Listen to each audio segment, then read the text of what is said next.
Hola amigos, ¿cómo están?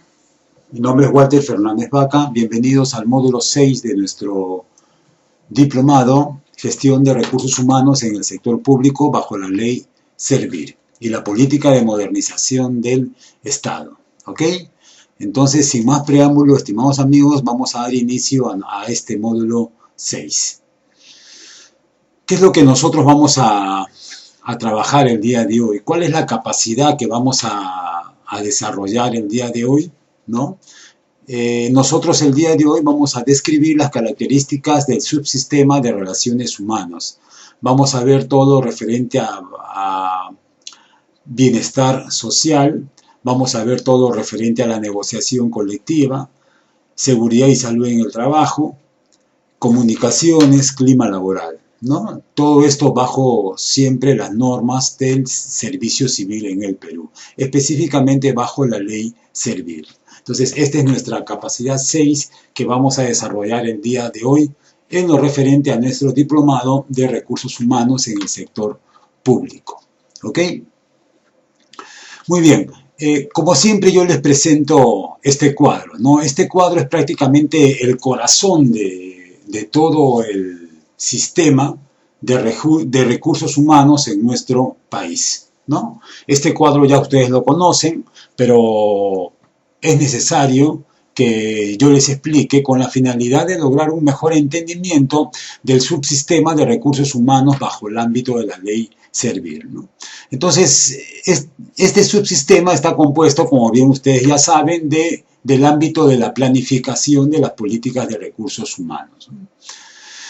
Así como también está compuesto por la organización del trabajo y su distribución, específicamente los perfiles de puesto que ya lo hemos visto, ¿no? La administración de los puestos de trabajo. Otro elemento muy importante dentro del subsistema administrativo de la gestión de recursos humanos es la gestión del empleo, que conlleva todo lo que es la administración de las personas, como estamos viendo en esta diapositiva.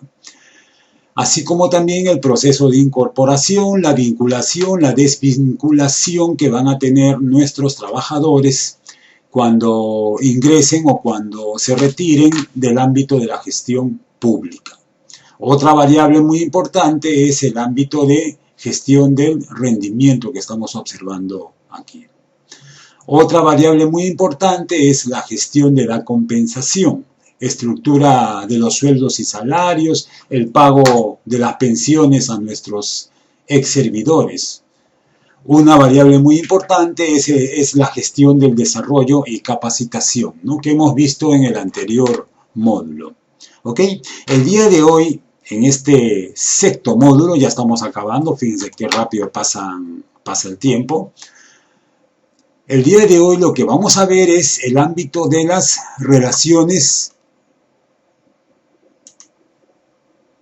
humanas, ¿no? Acá estoy resaltando. Esto es lo que vamos a ver el día de hoy, el ámbito de las relaciones humanas. Y dentro del ámbito de la gestión de relaciones humanas, lo que vamos a ver el día de hoy está el ámbito de las relaciones laborales individuales y colectivas.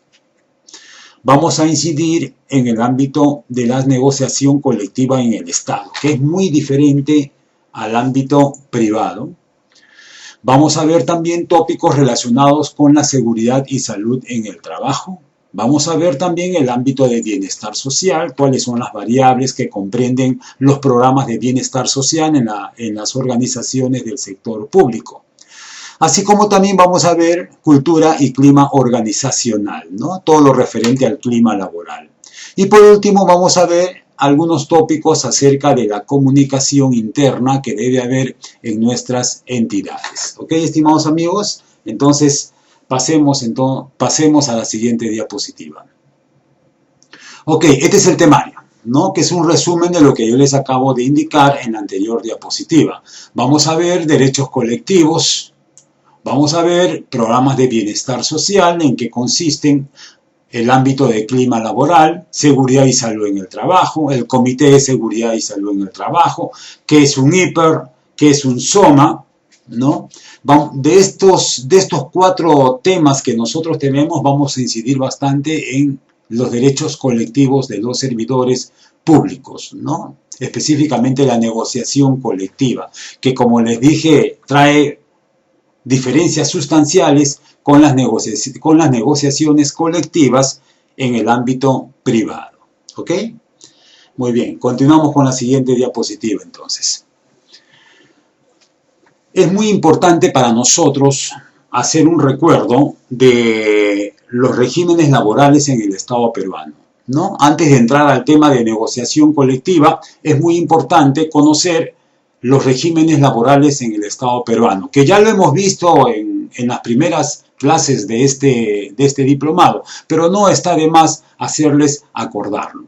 Como bien ustedes saben, los regímenes laborales en el Estado peruano, dentro del ámbito general que estoy acá subrayando, son tres. Trabajadores que están en el decreto legislativo 276, ¿no? Que pertenecen a la ley de la carrera administrativa. Este decreto legislativo 276 viene del gobierno de Alan García en la década del 80, ¿no? Después también tenemos trabajadores que pertenecen al decreto legislativo 728, que es del régimen de la actividad privada. Fíjense, el régimen de la actividad privada entra a la gestión pública, ¿no? A partir de los años 90 empiezan a ingresar trabajadores a la gestión pública, pero estos trabajadores ingresan bajo el decreto legislativo 728, que comprende a los trabajadores del régimen privado y por ende tienen los mismos derechos que los trabajadores del régimen privado. También en nuestras empresas encontramos trabajadores 1057, ¿no? Los llamados trabajadores CAS, que se han convertido en una gran mayoría dentro del empleo público, ¿no? De 1,5 millones de servidores públicos que somos, aproximadamente el 50% pertenecen al régimen CAS, que poco a poco han ido, vamos a llamarlo, agarrando beneficios, ¿no? Y ahora es la modalidad que más se utiliza en el ámbito de la gestión pública, ¿no? El régimen CAS. ¿Ok? Entonces, estos son los tres regímenes que nosotros observamos en la gestión pública dentro del ámbito general. Pero también hay otros regímenes en la gestión pública. Están los profesores universitarios, los que trabajan en los hospitales profesionales de la salud, ¿no? Los señores magistrados, fiscales, diplomáticos, los señores del INPE, servidores penitenciarios, así como los militares y policías. A todo esto también existe el cuerpo de gerentes públicos de servir, que están bajo el decreto legislativo 1024, así como también profesionales que trabajan bajo el ámbito de PNUD, ¿no? Así como también hay un fondo de apoyo gerencial, específicamente para gobiernos regionales y municipios. A todos estos 15 regímenes laborales vamos a sumar también otro, no vamos a llamarle un régimen laboral, ¿no? Lo llamamos una forma de trabajo, lo que se conoce como tercerización. En municipalidades, gobiernos regionales, ministerios, hay muchos servidores públicos que están contratados por tercerización. Se les paga por honorarios públicos, por honorarios profesionales, ¿no? Entonces, dense cuenta de que en el ámbito de la gestión pública existe una gran variedad de regímenes laborales que si sumamos todos son 15, ¿no? Pero si anotamos o si es que involucramos el principio de primacía de la realidad son 16, porque estamos contando también con los servidores públicos que están por honorarios profesionales o por terceros, como se le conoce comúnmente, tercerizados. ¿Ok? Entonces, con este preámbulo, ahora sí vamos a entrar de lleno al ámbito de la negociación colectiva en la gestión pública. ¿Ok? ¿Me acompañan entonces? En principio, la negociación colectiva aparentemente tiene que ser igual para el sector privado y para el sector público, ¿no? Pero no es así, estimados amigos. Este cuadro nos muestra el procedimiento de la negociación colectiva. Aparentemente es igual para el sector público, para el sector privado, pero no es así, ¿no? ¿En qué consiste? Primero iniciamos con la presentación del pliego, luego hay una negociación directa, luego hay una conciliación, ¿no? Entonces luego de la conciliación se puede ir a una huelga o en todo caso a un arbitraje. La gran diferencia entre el sector público y el sector privado está aquí, ¿no? De que en la negociación colectiva los sindicatos de las empresas públicas no pueden pedir incremento de remuneraciones, está totalmente prohibido, ¿no? En cambio, en el sector privado sí lo pueden hacer. Entonces, en el sector público no se podría pedir como pliego de reclamos el incremento salarial, ¿no? Lo pueden hacer, pero no lo van a aceptar. Esa es la gran diferencia. Puedes pedir mejores condiciones de trabajo, no puedes pedir algún bono, pero estos bonos por productividad no pueden representar también perforaciones en el presupuesto general de la República, ¿no? Entonces, este es un retroceso que hay en materia laboral en el ámbito de la negociación colectiva, única y exclusivamente para el sector público, ¿no? Donde nos indica de que está prohibido terminantemente el solicitar incremento de remuneraciones. Fíjense, en el año 2015 el Tribunal Constitucional ha sacado una sentencia indicando que esto es anticonstitucional, ¿no? ¿Por qué? Porque se coacta el libre ejercicio del derecho sindical, se coacta el libre ejercicio de una negociación colectiva. Pero hasta el momento los gobiernos de turno no han hecho cumplir con esta sentencia. Inclusive en el año 2018 el Congreso de la República dio la ley de la negociación colectiva, donde sí daba autorizaciones, donde sí habían leyes que se tenían que cumplir para que los sindicatos de las entidades públicas puedan pedir incremento de remuneraciones. Pero lastimosamente fue observada por el gobierno y han pasado los meses, como bien ustedes saben, el Congreso ha sido disuelto y estamos en la misma condición de antes del año 2018. ¿Ok? Con las siguientes diapositivas vamos a entendernos mucho mejor. Según Servir, este es un documento de Servir, ¿no? ¿En qué consisten las negociaciones colectivas, ¿no? Servir inclusive te coloca acá a revisar las negociaciones colectivas, ¿no? ¿Con quién negociamos? ¿Con quién negocia un sindicato de una entidad pública, ¿no? Cuando el sindicato tiene un 50% más uno, se supone que se está negociando con todos los trabajadores que laboran en esta entidad pública. Otra vez repito porque esto es muy importante. Cuando el sindicato de trabajadores tiene un 50% más uno, se supone que estamos negociando con todos los trabajadores de la entidad pública. Pero cuando el sindicato tiene el 50% menos uno, solamente se está negociando a nombre de los trabajadores, de los servidores públicos que están afiliados en ese sindicato. Por eso acá colocamos todos los sindicatos en el ámbito minoritario, ¿no? Y acá está, ¿ve? Sindicato 50% más uno, representa y negocia por todos los trabajadores, ¿no? Estoy señalando acá con resaltador. Sindicato minoritario, solamente va a representar a los servidores afiliados. ¿Ok? ¿Qué podemos negociar colectivamente mediante el sindicato? Miren, lo único que se puede negociar son condiciones de trabajo o empleo, pero no se puede negociar mejoras no económicas, ¿no? Lo único que se puede negociar, son mejoras no económicas y condiciones de trabajo o de empleo. ¿Ok? Yo no puedo negociar incremento salarial. Podré negociar que me den un terno más al año. Podré negociar que mejoren las condiciones de trabajo. Podré negociar que en Navidad nos regalen una canasta navideña, quizás, ¿no? Podremos negociar muchas mejoras, pero no en el ámbito económico. Ese es el proceso y una de las variables que incluso ha sido observado por el propio tribunal y por organismos internacionales que apoyan el ámbito de los derechos de los trabajadores, ¿no? Acá nos dice qué cosa. La habilitación para negociar incrementos remunerativos requiere una ley expresa que respete el principio de equilibrio presupuestal. Cuando ya nos habla de equilibrio presupuestal y si tu sindicato solicita incremento de sueldo, entonces ¿quién tiene que entrar aquí? ¿Quiénes son los que aperturan el ámbito del equilibrio presupuestal? El Ministerio de Economía, ¿no? El Ministerio de Economía le va a decir, no, va a ser tajante. Tu sindicato puede solicitar todo, pero menos incremento salarial, ¿no? Y en mi largo pasar por diversos municipios, a veces muchos trabajadores municipales empiezan a criticar al sindicato, ¿no? ¿Por qué el sindicato no pide aumento de salarios?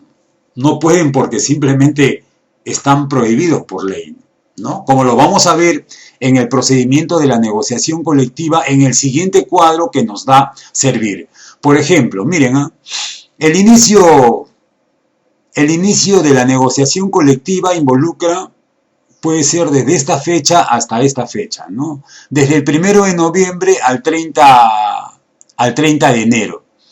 El sindicato presenta el pliego de reclamos. ¿A quién va a presentar el sindicato el pliego de reclamos? A la Oficina de Recursos Humanos, ¿no? Que estoy señalando con el resaltador. La Oficina de Recursos Humanos tiene que coordinar una especie de comisión tripartita. ¿Con quién? Con el MEF, con el Ministerio de Economía y Finanzas, ¿ok? Así como también tiene que dar un mensaje, tiene que avisar también a Servir. Como bien ustedes saben, Servir es la gran oficina de recursos humanos de todo el Estado peruano, ¿no? Entonces, la Oficina de Recursos Humanos conforma una comisión negociadora, ¿no? ¿Ok? Aquí hay una especie de trato directo. Si hay un acuerdo, entonces se remite ese acuerdo a Servir, ¿no? Se remite a Servir. Pero ¿qué pasa si no hay acuerdo? Si no hay un acuerdo, entonces viene una etapa que se llama conciliación, ¿no? Entonces Servir también interviene, hay una conciliación entre el sindicato, la Oficina de Recursos Humanos y el propio Servir. Si no hay acuerdo en la conciliación, entonces va a haber un arbitraje, ¿sí? Va a haber un laudo arbitral, sale un laudo arbitral. Pero ojo, terminantemente prohibido que haya arbitrajes en materia de incremento de remuneraciones. Solamente podemos pedir como sindicato de la entidad pública, podemos pedir, como les dije, más uniformes al año, nuestro terno. Para las damas de repente les podemos pedir algún tipo de bonificación por productividad, siempre y cuando esté de acuerdo con el presupuesto, ¿no? De repente podemos pedir que haya una bonificación por el cumpleaños de un trabajador. Podemos pedir mejores condiciones de trabajo, que se pinte el local, ¿no? Pero no podemos pedir incremento de remuneraciones, terminantemente prohibido, ¿no? Entonces, tenemos tiempo para presentar pliego de reclamos, el trato directo, para la conciliación hasta el 31 de marzo de cada año. No es como las entidades privadas. ¿Qué sucede en las empresas privadas? En el mes de noviembre ya están presentando su pliego de reclamo, en diciembre concilian y el pliego de reclamos presentado empieza a ejecutarse desde el 1 de enero del próximo año, ¿no? En las entidades públicas no. En las entidades públicas se conversa y si se llega a una conciliación tiene que ser hasta el 31 de marzo, ¿no? Se supone que por la conciliación va a haber un incremento de presupuesto. Entonces, estos acuerdos, en caso haya incremento de presupuesto, se tiene que presentar al Congreso de la República en el mes de agosto, ¿no? Y el Congreso de la República tiene que aprobar el incremento del presupuesto para esta entidad donde ha habido una conciliación con el sindicato. Estamos hablando entonces que la ejecución del pliego de reclamos va a ser para el próximo año. Entonces, ya estamos viendo que las brechas son más amplias en el ámbito de la gestión pública. ¿Ok, estimados amigos? Muy interesante, ¿no? Muchos no saben la diferencia entre la negociación colectiva en una entidad privada y la negociación colectiva en una entidad pública, ¿no? En una oportunidad llegaron al gobierno regional donde trabajé en el norte, llegaron unos supuestos especialistas en negociaciones colectivas, ¿no? Y al final los señores solamente exponían la negociación colectiva de acuerdo al régimen privado, ¿no?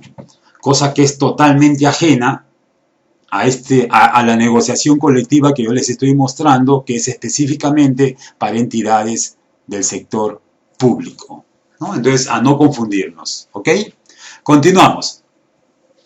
¿Qué cosa podemos negociar, por ejemplo, en el ámbito de la gestión pública, ¿no? Por ejemplo, los trabajadores CAS. Los trabajadores CAS podrán pedir incremento salarial. Muy bien, yo sé lo que me están contestando, ¿no? Me están contestando que no. El trabajador CAS no puede pedir aumento salarial porque está terminantemente prohibido, ¿no? Igual que el 276 o el 728 que también trabajan en entidades públicas, ¿no? Pero ¿qué cosa pide el régimen CAS? Los trabajadores que están en el régimen CAS, ¿qué cosa piden? Simplemente poner fin al perverso CAS, como ellos mismos lo llaman, ¿no? Y eso ya lo han conseguido en varias entidades, ¿no? Como es el caso de eSalud. Inclusive hay leyes del propio Congreso donde se da fin a este régimen que a todas luces es totalmente antilaboral, ¿no? Porque no respeta el derecho de los trabajadores en un 100%. Estimados amigos, ¿quién es el más grande, el que más incumple con las normas laborales en el Perú? El Estado peruano. ¿Y cómo el Estado peruano va a obligar a los entes privados que cumplan con las normas laborales? Bueno, pero sí lo hacen por intermedio de este ente autónomo que ha sido creado, que se llama SUNAFIL. ¿Ok? Entonces, en este cuadrito que estamos observando, ¿no? Vemos que en el Seguro Social, eSalud se ha avanzado bastante con la eliminación del régimen CAS. Tiene sus sindicatos, como en otros entes, ¿ah? La otra vez estuve de visita en un hospital aquí en Lima y observaba que en el mismo hospital salieron los trabajadores CAS a protestar, ¿no? Pedían derechos, y que son derechos laborales ganados a lo largo del tiempo, ¿no? ¿Ok? Muy bien. Continuamos entonces con la siguiente diapositiva. Hay toda una política de sensibilización en materia de negociación colectiva, ¿no? El Congreso de la República, como les dije, a fines del año 2018 dio una ley de negociación colectiva, ¿no? Que favorecía a los trabajadores del sector público, pero esta ley, lastimosamente, ha sido observada por el gobierno, por el Estado, ¿no? Y al final ya no tenemos Congreso y las cosas siguen como están. Pero antes de dar esta ley, promovido por los grupos de izquierda, ha habido programas de sensibilización como el que estamos observando, ¿no? Foros, debates, talleres, ¿no? En el ámbito de la negociación colectiva en el sector público, ¿ok? Como les estaba diciendo, hay una prohibición expresa de negociación sobre condiciones o beneficios laborales, ¿no? Miren acá lo que dice. Prohibición expresa de negociar directamente con servidores tratándose de incrementos remunerativos o modificación del sistema único de remuneraciones, ¿no? Entonces, si el sindicato de trabajadores de la RENIEC solicita incremento salarial, los funcionarios van a decir, un momentito, yo estoy prohibido de negociar eso con ustedes, ¿no? Yo no puedo prometerles nada. Así de simples, ¿no? ¿Ok? Prohibición expresa de negociar a través del sindicato de la repartición administrativa tratándose de incrementos remunerativos o modificación del sistema único de remuneraciones, ¿no? Como les vuelvo a reiterar, esto ha sido rechazado por diversos entes a nivel internacional, ¿no? Que protegen los derechos laborales de los trabajadores. ¿Ok? Continuamos. Aquí está justamente, ¿ve? ¿No? La ley de negociación colectiva quedó observada, ¿no? En noviembre del 2018 he sacado un artículo del diario El Comercio, ¿no? Aquí el presidente Vizcarra muestra su preocupación por la iniciativa aprobada por el Congreso, ¿no? Vizcarra dice, tiene que haber negociación, pero con equilibrio presupuestal. En todo caso, podría haber parámetros, ¿no? Y acá, ¿qué cosa nos dice? El problema es que el costo económico de esta ley es incalculable, debido a que el proyecto no propone límites a la negociación, ¿no? Imagínense que todos los sindicatos de las entidades públicas empiecen a solicitar incremento de remuneraciones, de alguna otra manera podría perforar el presupuesto general de la República, ¿no? Por eso es que acá miren lo que dice, la autógrafa aprobada por el Congreso propone una negociación colectiva centralizada, ¿no? Donde los gremios sindicales más representativos presentan un convenio colectivo ante la presidencia del Consejo de Ministros, con el propósito de pactar un aumento salarial. Pero la verdad es esta también, estimados amigos, aproximadamente de 1,5 millones de servidores públicos que somos, ¿cuántos estamos sindicalizados? Yo particularmente no estoy sindicalizado, ¿no? Solamente está sindicalizado menos de 300.000, ¿no? Entonces, aquí en el Perú, la sindicalización todavía es un mito, ¿no? En otros países la sindicalización es abrumadora, pero aquí en el Perú no. Entonces, les vuelvo a reiterar, de 1,5 millones de servidores públicos, menos de 300.000 son los sindicalizados, ¿no? Entonces, justamente en este recorte del Diario del Comercio estamos observando, ¿no? Estamos observando que el gobierno observó la ley de negociación colectiva que fue aprobado por el Congreso a fines del 2018, donde sí permitía que los trabajadores podrían pedir incrementos salariales. ¿Ok? Muy bien, continuamos entonces. Pasamos ahora a otro tema, el ámbito de bienestar laboral, ¿no es cierto? ¿Qué es el bienestar laboral? El bienestar laboral involucra que los servidores públicos estén o tengan formación integral, ¿no? En el ámbito de la esfera personal, en el ámbito del desarrollo, ¿no? Los servidores públicos tienen derecho también a capacitarse con la finalidad de desarrollarse profesionalmente. Servidor público que haya estudiado en universidad, pues bien, va a querer seguir una maestría, ¿no? Qué mejor que la entidad donde yo trabajo me pague la maestría, ¿no? Entonces, esto estaría relacionado con el bienestar laboral en lo referente a la esfera personal, ¿ok? El servidor público también desea tener bienestar laboral en el ámbito de la esfera socioafectiva familiar, ¿no? Cuando trabajaba en un ente público, hace algunos años, por ejemplo, teníamos vacaciones útiles para mis hijos. Venían a la puerta de mi casa la movilidad y se lo llevaban a mis hijos a vacaciones útiles en los meses de enero y febrero. Se los llevaban a la piscina. Entonces, el bienestar no solamente era directamente a mí como servidor público, sino también para mis hijos, ¿no? Entonces, podemos citar acá este ámbito porque es esfera socioafectiva familiar, ¿no? Eso es muy importante. ¿Qué nos dice sobre la esfera socioafectiva familiar? Garantiza condiciones de seguridad física, emocional y social al servidor y su familia para mejorar su calidad de vida, ¿no? Ahora que se acerca en las fiestas navideñas, por ejemplo, se regalan canastas, bicicletas, ¿no? Para los familiares de los servidores públicos. Eso crea bienestar laboral en el ámbito de la esfera socioafectiva familiar. Bienestar laboral en el ámbito de la esfera ocupacional. Mejores condiciones físicas, ambientales y emocionales para que se afiance su compromiso e identidad institucional y brinde un trabajo eficiente. ¿Ok? Las condiciones de trabajo es muy importante, ¿no? En muchas ciudades hace un calor tremendo, entonces tiene que haber servidores de agua.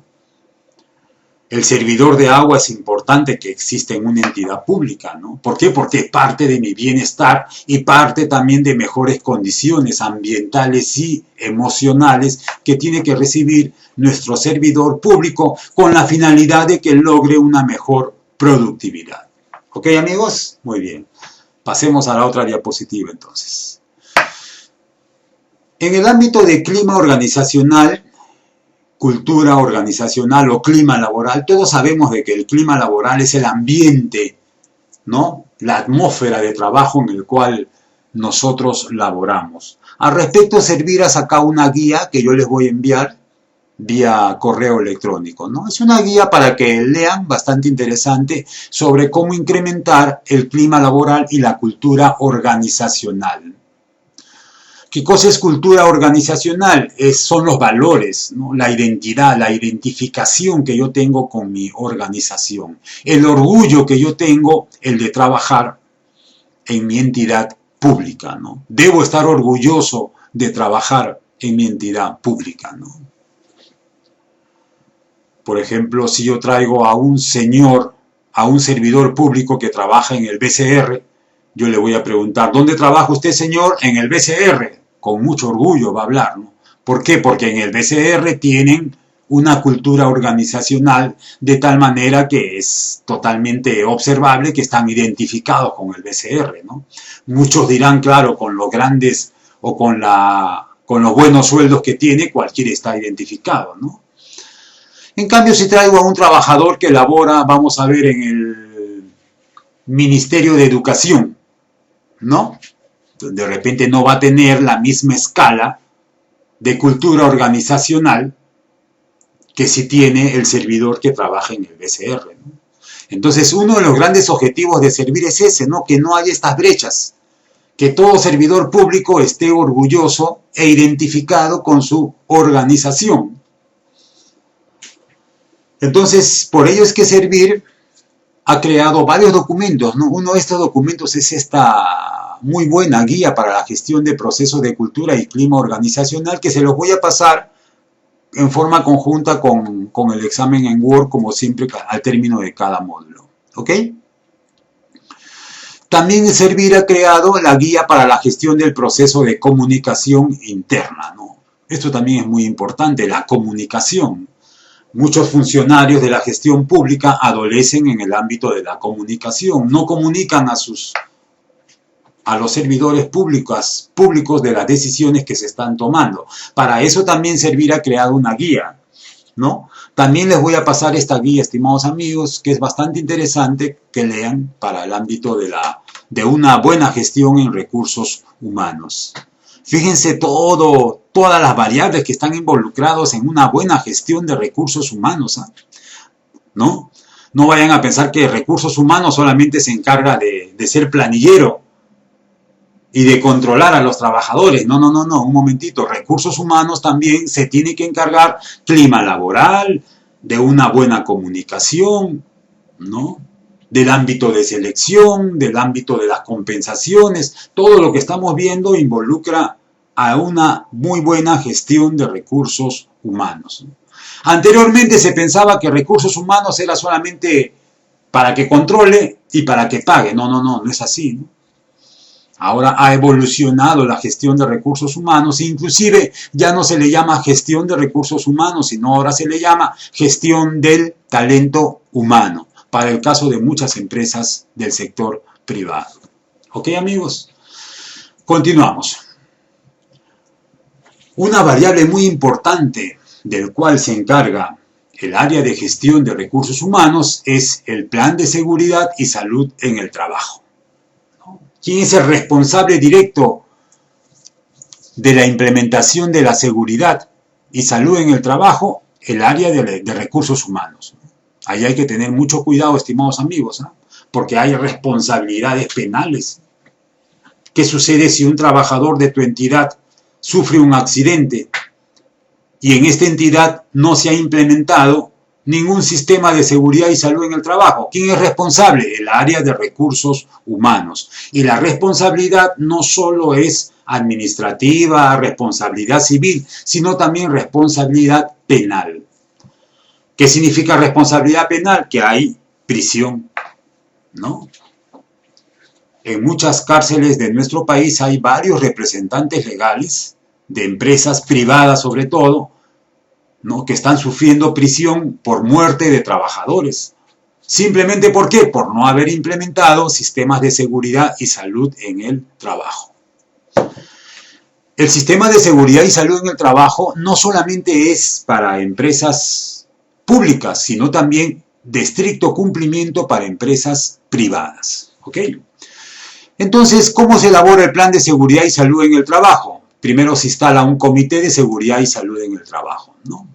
Cuando es más de 20 servidores públicos en la entidad, tiene que haber un comité de seguridad y salud en el trabajo. Menos de 20, solamente hay un supervisor de seguridad y salud en el trabajo. ¿Por quién está constituido este comité? Por representantes de la entidad y representantes de los servidores, ¿no? Entre 4 y 12 personas. Tiene que haber un programa anual de seguridad y salud en el trabajo. Hay que hacer un plan de seguridad y salud en el trabajo. ¿Ok? Así como también mínimo tiene que haber capacitaciones. Por lo menos 4 capacitaciones, ¿no? Al año en materia de seguridad y salud en el trabajo, ¿no? La otra vez estuve en un hospital y parece que tercerizaron el pintado de la fachada de este hospital. Y observaba que prácticamente estaban pintando en un andamio, en un cuarto piso, ¿no? Y los señores no tenían casco, no tenían ningún tipo de protección, ¿no? Inmediatamente hablé con el capataz, ¿no? Y le dije, señor, ese trabajador que está arriba en el cuarto piso en el andamio pintando, por lo menos tiene que tener su casco, su arnés.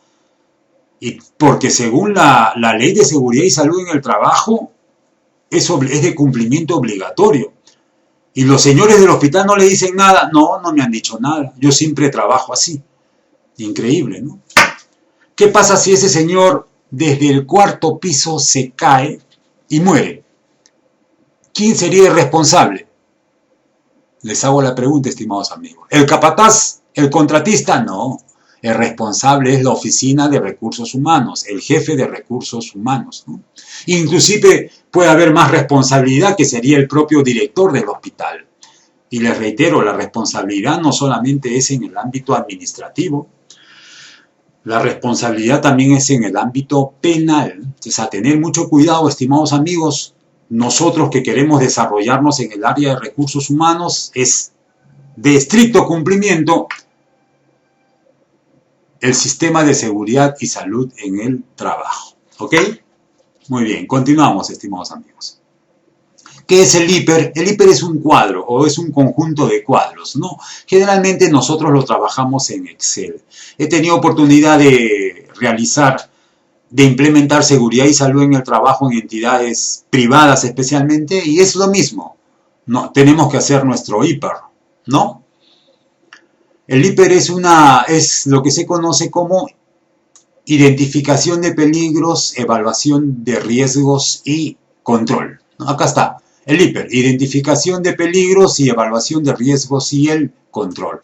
Voy a identificar un peligro, ¿qué más hago? Evalúo cuáles son los riesgos y luego lo controlo. Todo esto es clave para prevenir accidentes, ¿no? ¿Ok?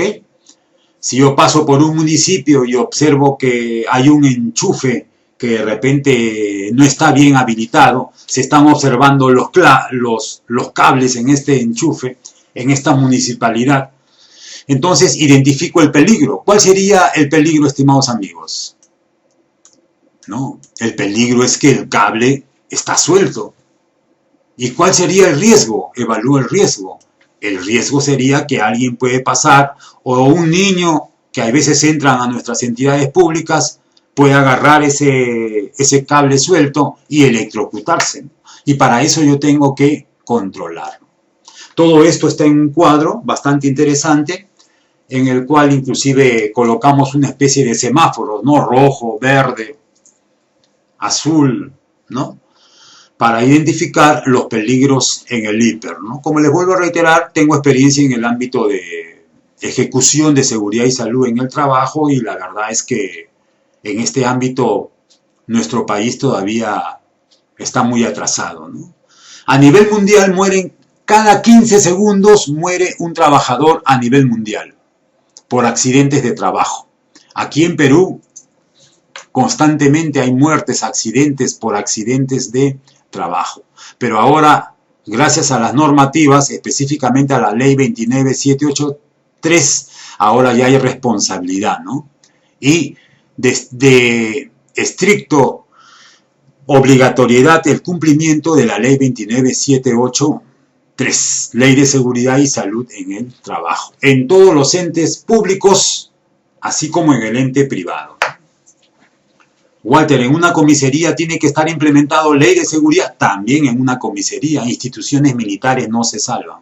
¿Ok, amigos? Ese es el IPER entonces.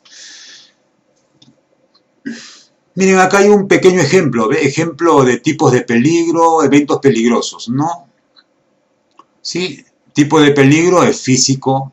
¿Cuál es el peligro? Identificación de peligros, el ruido, ¿no? Para hacer un hiper, identifico el peligro, ¿cuál es el ruido? ¿Cuál es el evento peligroso? Exposición a ruido. ¿Ok? Y la consecuencia, ¿cuál puede ser? La sordera. ¿No? Hay lugares donde hay un ruido tremendo cuando uno trabaja, especialmente donde hay motores, ¿no? Entonces, nosotros debemos de identificar los hiper, ¿no? Así como reducir los riesgos y controlarlos, ¿ok? Y por último, estimados amigos, para terminar, ¿qué es un SOMA? Es un supervisor, ¿no? Un SOMA es el supervisor especializado en seguridad ocupacional y medio ambiente, ¿no? Hay cursos que damos, la empresa Milano Training da cursos para ser supervisor SOMA, son especialistas en la materia, específicamente en seguridad ocupacional. Por lo general son ingenieros, ¿no? Pueden ser ambientales, ingenieros civiles, industriales, pero también conozco varios SOMA especialistas que llevan y que son administradores, ¿no? Como es mi caso, o también personas que hemos estudiado Derecho y que nos especializamos también en el ámbito de seguridad y salud en el trabajo. ¿Ok, estimados amigos? Muy bien. Ok, entonces terminamos con nuestro sexto módulo. Los felicito, nos falta solamente un solo módulo y no se olviden, estimados amigos, debemos de sentirnos orgullosos de ser servidores públicos. Muchas gracias.